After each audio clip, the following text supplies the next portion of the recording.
Pira La Torre le informa a Jaime Guerrero y él ha despejado toda duda. La propuesta para que se extendiera su presidencia generó un intenso debate a favor y en contra, pero el ministro Arturo Saldívar dijo que no se quedará más allá de lo que implica su mandato al frente de la Suprema Corte. El presidente de la Suprema Corte de Justicia, Arturo Saldívar, puso punto final a las dudas sobre la extensión a su presidencia de 4 a 6 años, aprobada por el Congreso de la Unión. Esto a días de que el Pleno del máximo tribunal del país analice la legalidad del tema. Quiero informar que concluiré mi mandato como presidente de la Suprema Corte de Justicia de la Nación el 31 de diciembre de 2022, cuando termina el periodo para el cual fui electo por mis compañeros y compañeras ministros. En conferencia de prensa afirmó también que no es viable que el magistrado José Luis Vargas se mantenga al frente del Tribunal Electoral. Sin embargo, reconoció que hay interés por parte de los integrantes de dicho tribunal para superar las problemáticas internas y dejar atrás el desprestigio que lo ha marcado en los últimos meses. La permanencia en la presidencia del tribunal del magistrado José Luis Vargas ya no es viable.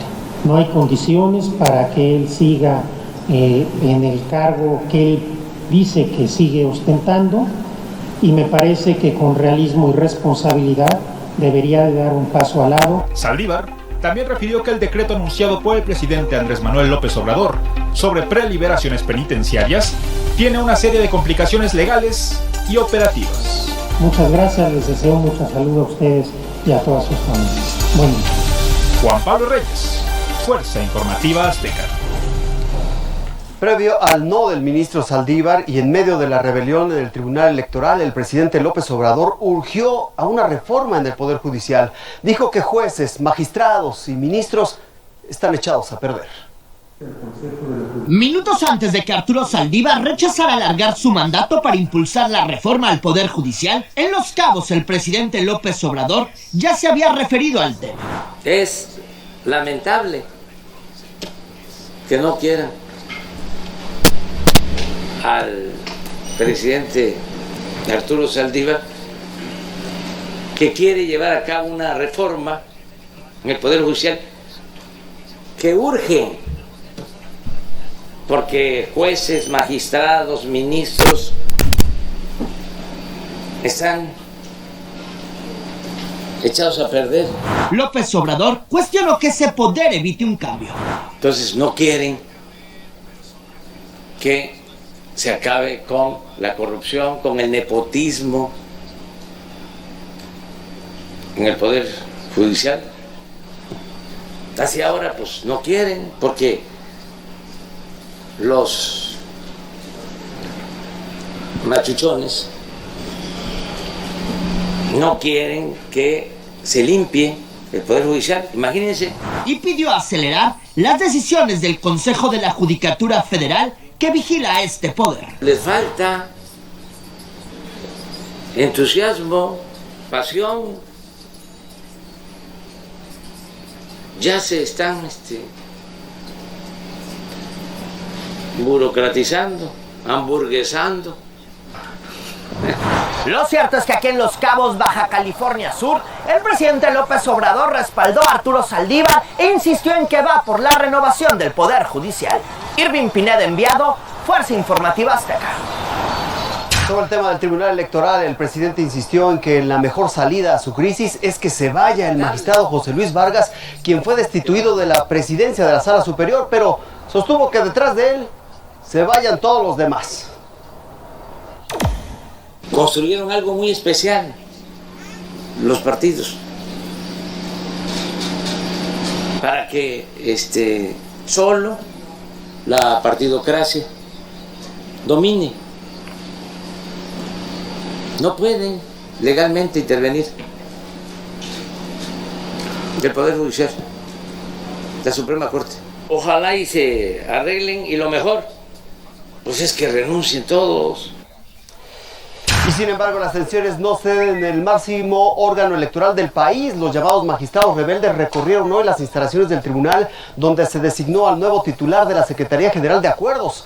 El nombramiento fue hecho por el magistrado Reyes Rodríguez, quien fue nombrado presidente de la Sala Superior por 4 de sus compañeros. No obstante, minutos después, a través de redes sociales, el magistrado José Luis Vargas insistió en que es él quien preside el Tribunal Electoral. Volvió a solicitar una reunión con el presidente de la Suprema Corte, quien ya escuchábamos por la mañana, le pidió a Vargas que abandone sus intentos por mantenerse al frente del Tribunal Electoral. La Secretaría de Salud dio luz roja en el semáforo de la epidemia a 7 entidades: Sinaloa, Nuevo León, Jalisco, Nayarit, Colima, Guerrero y la Ciudad de México. 15 estados tendrán semáforo naranja a partir del lunes y 9 estarán en amarillo. En verde solo estará Chiapas. Ese es el semáforo de la epidemia. Así que Salud Federal dijo rojo para la Ciudad de México, pero el gobierno de la capital del país le dijo naranjas. Para nosotros estamos en naranja. En la mañana dimos todos los argumentos, se está estabilizando, la ciudad está en naranja. Y lo más importante es que no se cierran actividades, sino que tenemos que seguirnos cuidando todos. El gobierno de la Ciudad de México sostiene que no minimice el problema y que los casos registrados de COVID-19 deben ser vistos de manera objetiva. Hola, ¿qué tal? No estamos tratando de minimizar lo que vemos en la ciudad, sí tenemos más hospitalizados, es claro que ha subido los casos. También queremos ser objetivos con lo que vemos. Los indicadores que vemos el día de hoy, afortunadamente, son los que les comento. Estabilidad en la positividad, estabilidad y descenso en los casos, estabilidad en los ingresos hospitalarios y una ligera estabilidad en la ocupación hospitalaria que ojalá señale una futura caída.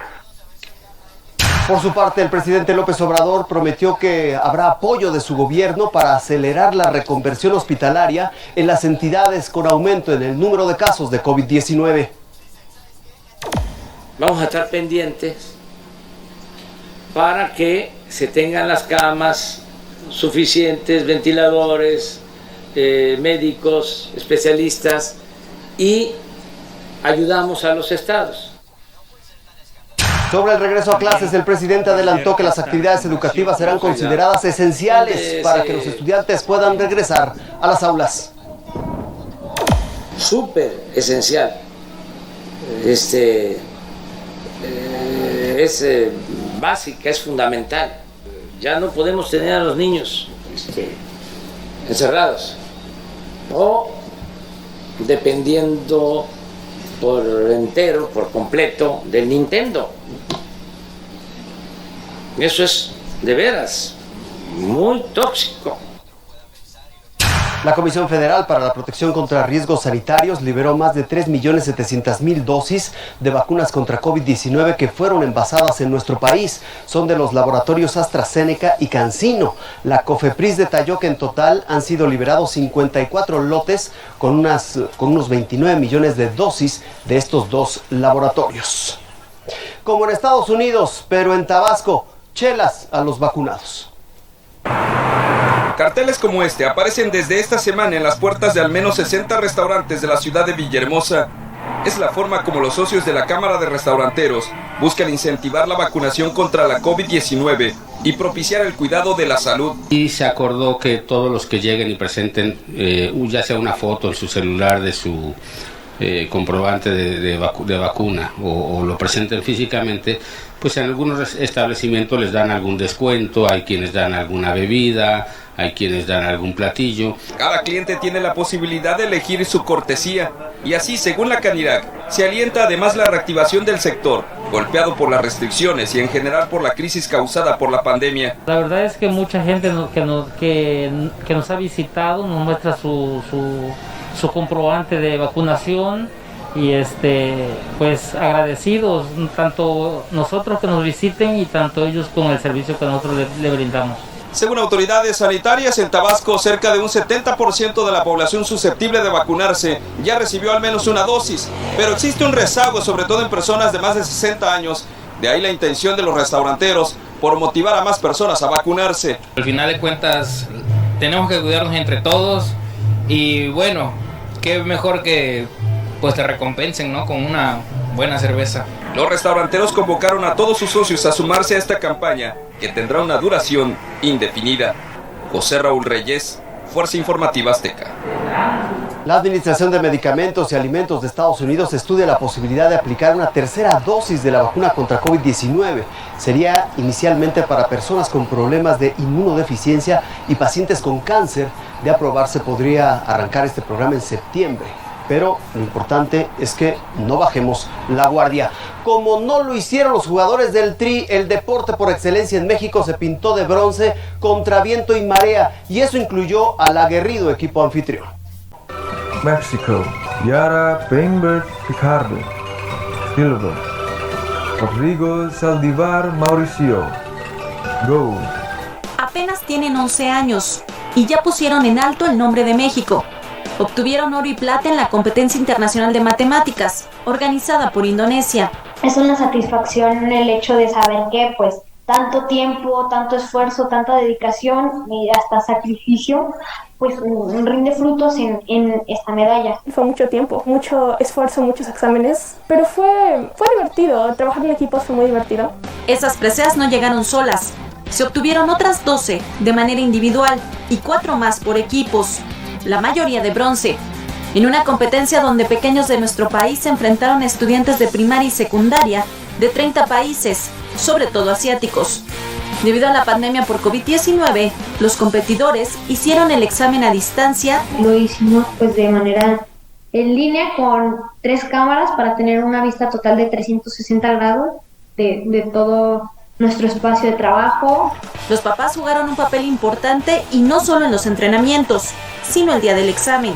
Se necesita que alguien esté listo para imprimir los exámenes y entregárselos a los competidores. Se necesita que alguien consiga las respuestas y se las mande a los que las van a calificar. Geometría, álgebra combinatoria y teoría de números fueron las 4 áreas que se utilizaron para resolver complejos problemas matemáticos. El individual es de 15 preguntas y el de equipo eran 8 preguntas para repartirnos entre los 4 participantes y luego 2 que hiciéramos todos juntos. La emoción de este triunfo ahora alimenta el deseo de seguir entrenando, porque ellos ya se preparan para otras justas olímpicas. Itzel García Briones, Fuerza Informativa Azteca. Ciencia es lo que expone el llamado hidrodeslizador, muy de moda, tanto que lo presume el director ejecutivo de Facebook, Mark Zuckerberg, quien mostró su desliz sobre las olas durante las celebraciones de la independencia de Estados Unidos el pasado 4 de julio. No es el único y ya se ve en aguas mexicanas. Hay personas que han conseguido dominar el viento. Aprenden a leerlo para levantarse de la superficie y volar. Yo nací en Francia y mi papá antes hacía windsurf, antes que naciera. Y después a los 9 años empecé a hacer windsurf. Él es Maxime Loilier, experto en deportes acuáticos. Domina cualquier tipo de tabla y con este accesorio llamado foil consigue altas velocidades por encima de la superficie del agua. Desafiando a la gravedad, se eleva para hacer todo tipo de acrobacias. Un gran espectáculo, pero lo que más atrae las miradas al verlo pasar está justo delante de él.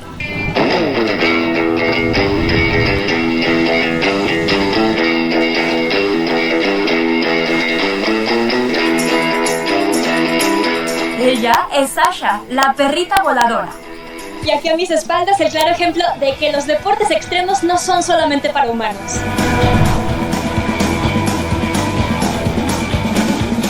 Fue apenas hace 6 meses cuando Maxime encontró que la estabilidad adquirida con el foil es perfecta para practicar kitesurf o windsurf con su nueva acompañante. Con esta especie de alerón, Maxime pudiera alcanzar hasta los 60 km por hora, pero claro, con Sasha es más cuidadoso. Entonces sirve mucho que tiene un súper equilibrio Sasha, pero también yo navego mi tabla lo más suave y estable que puedo para que pueda quedarse. Y hoy pues ahí como ves se cae, lo que quiere hacer no es regresar a la playa, es volver a subirse a la tabla. Sasha incluso ya se ha vuelto una celebridad en redes sociales. Creo que ahora la mayoría de mis seguidores siguen a Sasha más que a mí. Sí, no, ella es la mascota de la playa, ¿no? Fernanda Mejía, Fuerza Informativa Azteca. Sobre las aguas también estaban los que este viernes celebraron el Día Internacional de la Cerveza, una industria que para México no representa un trago amargo. Una de cada 5 cervezas que se exporta en el mundo es mexicana. México es una potencia cervecera. Somos el 4º país productor de cerveza a nivel mundial y el primer país exportador de cerveza en el mundo. Llegamos a más de 180 países. 65 litros de cerveza por persona al año es el consumo promedio de los mexicanos. Me echo 2 cervezas cada fin de semana, como unos 50 litros más o menos. Después de un año complicado, la Cámara de la Industria de la Cerveza y la Malta reporta una recuperación. De enero a mayo, la producción de cerveza fue de 54.6 millones de hectolitros, lo que representa un crecimiento del 38%. La exportación de cerveza fue de 13.3 millones de cerveza con un crecimiento del 10.7%. 5,000 agricultores producen cebada para darle vida a una cadena de valor muy amplia. Aportamos el 1.5% del PIB nacional, generamos más de 700,000 empleos. De los insumos que se requieren para la producción de cerveza, el 73% de los insumos son insumos nacionales. El 6 de agosto se celebra el Día Internacional de la Cerveza, una bebida ancestral que a la fecha, con sus sabores y estilos, sigue siendo un distintivo muy mexicano. Alicia Gutiérrez, Fuerza Informativa Azteca. Daniel Sanjeado, ¿cómo estás? Adelante, bienvenido. Gracias, Jaime, ¿cómo estás? Muy buenas noches.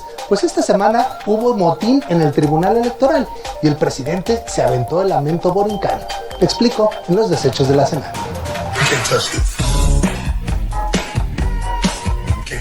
El sinicazo fue el expresidente Vicente Fox, que así se burló del resultado de la consulta para enjuiciar a expresidentes.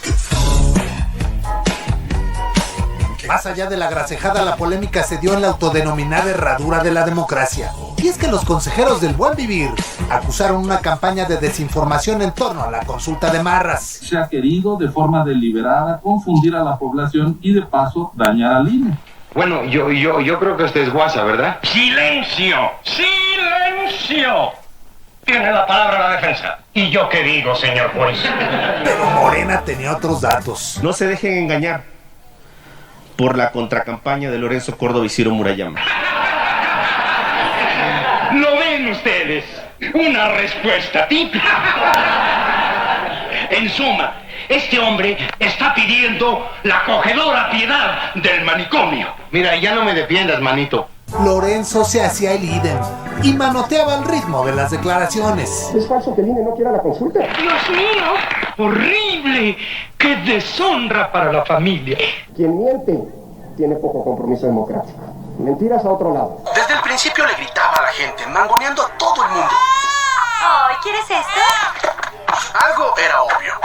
Él era el jefe. Aunque un día después salió el jodido peine. Yo pido la palabra y creo que tengo derecho porque ya es mucho aguantar a este individuo. No tenían entusiasmo por esta consulta. Fingen ser demócratas. Ni se hablaba del tema. Ay, no exageres, por favor. ¿Te pareces a mi abuelita diciendo pórtate bien o se aparece el diablo? Cruz. Sí, el diablo. Que se vaya el diablo, que regrese Jesús. Es el diablo, el mismísimo diablo. Te lo digo. Cruz, que se vaya el diablo. Que se vaya el diablo y que venga Jesús. En fin, a quien no le consultaron si quería irse fue al magistrado Vargas. Esta semana fue depuesto como presidente del Tribunal Electoral. Ya con un pie en el estribo, don José Luis trató de echar la investidura por delante. Les quiero pedir de la manera más atenta y más respetuosa que estén a la altura de su investidura constitucional. Ya está bien. Usted no me va a ningunear porque no somos iguales. Afortunadamente no lo somos. Yo soy gente decente, irresponsable. Y tú eres un zángano, un vago mantenido que vive bajo mi techo y encima se come mis tamales. Que no estén intentando o provocando un golpe de Estado. No es justo que le grite así a mi tirantes. Tú no tienes derecho a reclamarle así a mi marido. A mi mujer no le grite, señora. A mi esposa no le levantes la voz. ¿Y por qué no? Ni que fuera la divina envuelta. ¡Cállate, tirantes! No me callo. El golpe ya estaba dado. Pero la magistrada Soto se asumió defensora de oficio y se puso flamenca con el magistrado de la Mata. El magistrado de la Mata está muy sonriente, no sé si estoy siendo graciosa en lo que estoy hablando, pero quisiera decirme algo, magistrado? ¿De la Mata? ¿Por qué no nos serenamos y tratamos de llevarla por la suave todos? No. Gracias, es como... Pensé que le causaba risa lo que estoy diciendo. Vámonos, Rita. ¿A dónde? Vámonos, ya, vámonos. Ya saben lo que pueden hacer con su casa y su tortería. Porque quiero que sepan que aquí hay mucho hombre para sacar adelante a mi mujer y a mi hijo, sin pedirle frías a nadie. Al final valió Vargas. Lo destituyeron. Así que al día siguiente el presidente salió loco de contento con su cargamento de sagacidad.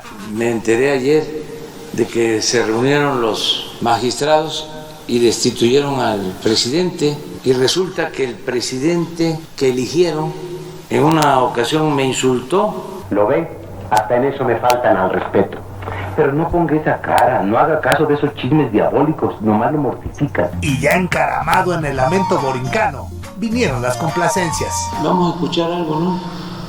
Distinto. Sí, sobre el tema de Puerto Rico. Vamos a escuchar a Javier Solís o Marco Antonio Muniz en Borinque. Vamos a escucharlo, ¿no? Se los dedicamos a ellos. Bien, amigos, vamos a cantar todos juntos Juan Rocola F. Scout. ¿O qué quieren seguir preguntando? Espérense. De inmediato el tal Jesús puso manos a la obra. ¿Y qué se arranca? Y ahora, amiguitos, vamos a recorrer el mundo del recuerdo escuchando una de nuestras favoritas canciones. ¿Qué voz de este señor?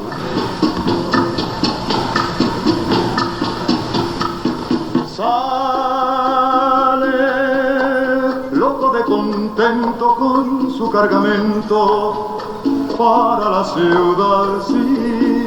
Y aprovechamos para rendirle homenaje. Pero súbanle. Lleva en su pensamiento todo un mundo lleno de felicidad, sí. De felicidad. Mientras alegre el presidente va cucando así, diciendo así, vamos con la vocera del vocero, que esta semana inauguró el quién es quién en las exageraciones. Es el momento que quería yo y había deseado no para lo mismo, sino para esto que voy a decir. Pretende hacer un escándalo con ese dato que no es falso, pero se exagera. Daniel Sanjeado. Aquí lo importante es que ya se acabó la robadera. Si habrá algunos funcionarios sinvergüenzas, pero todos se acabarán, todos. Fuerza Informativa Azteca. ¿Cuánto nos ahorramos? Ahí lo tienes, Jaime, los desechos. Excelente fin de semana, muy buenas noches. Gracias, Daniel. Muy buenas noches y excelente fin de semana también para ti. Antes de ir a la pausa, le invito a escuchar el podcast de Hechos. Está disponible para ustedes en Spotify con las noticias más importantes. Ahí también puede escuchar a Javier Alatorre. Una pausa y aquí le espero de regreso. Consulta términos y condiciones en sears.com.mx. El Talibán continúa sus acciones para retomar el control de Afganistán. Militantes de ese grupo islámico asesinaron al vocero del gobierno del presidente Ghani. Además, lanzaron un atentado contra la residencia del secretario de Defensa. El funcionario salió ileso, pero el ataque dejó 12 muertos y 22 heridos.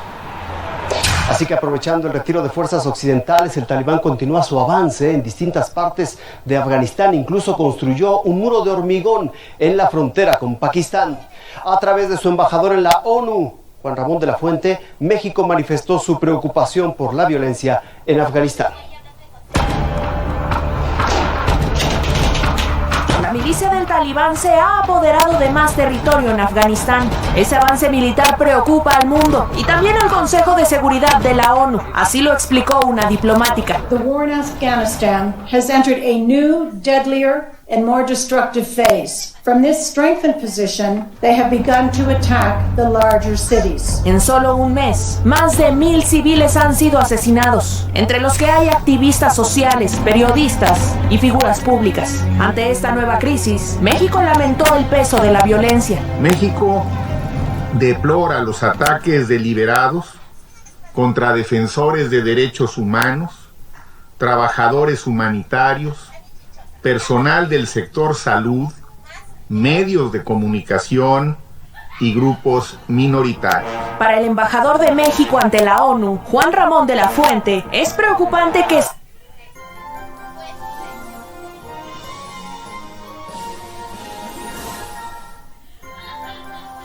por la comunidad internacional en los planos bilateral y multilateral para revitalizar el proceso de paz e incentivar que las partes retomen el diálogo. De la Fuente pidió no se permita que se pierda lo logrado en los últimos 20 años y rechazó a esta cara del terrorismo. La postura común debería ser clara: el rechazo del retorno de un emirato islámico que sea nuevamente un santuario de grupos terroristas. Preocupa además que el talibán busque imponer la ley islámica. Por ello, De la Fuente agregó que el futuro de Afganistán debe ser decidido con democracia y no por la fuerza. Es admirable la resiliencia del pueblo afgano, que en las más adversas condiciones sigue luchando por un Afganistán incluyente, democrático y pacífico. El embajador mexicano concluyó su participación ante el Consejo de Seguridad de la ONU al reconocer y ofrecer apoyo a la misión que protege y promueve los derechos humanos en niños, niñas y mujeres afganas. Con información de Seiza Pérez Murillo,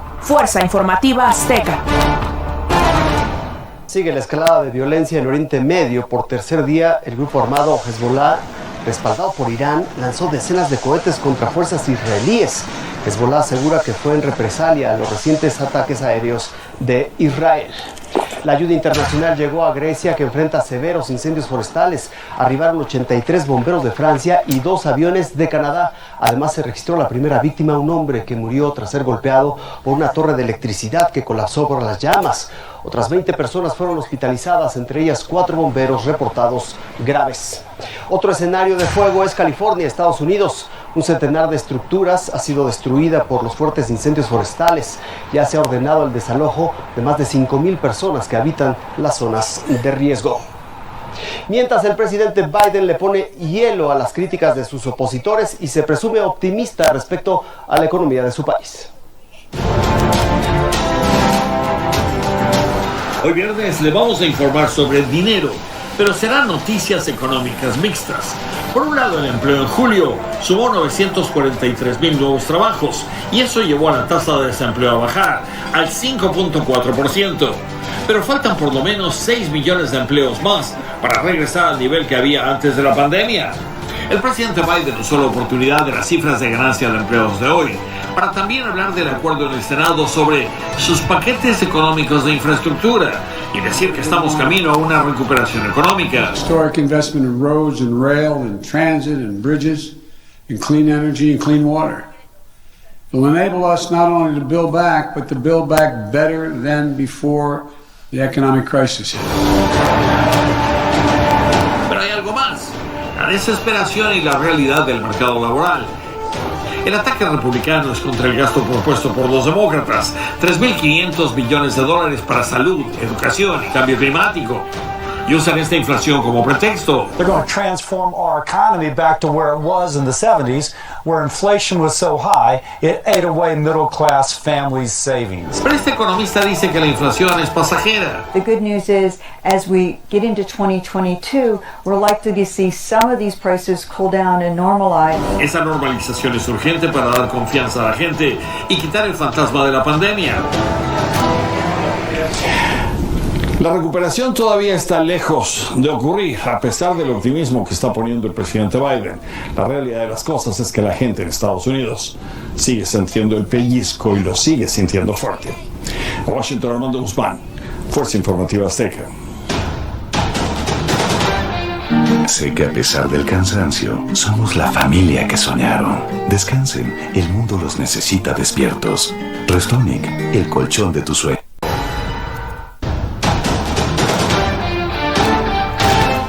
Vamos, gracias por su compañía. El lunes le espera Javier Alatorre. Soy Jaime Guerrero. Buenas noches y buena suerte.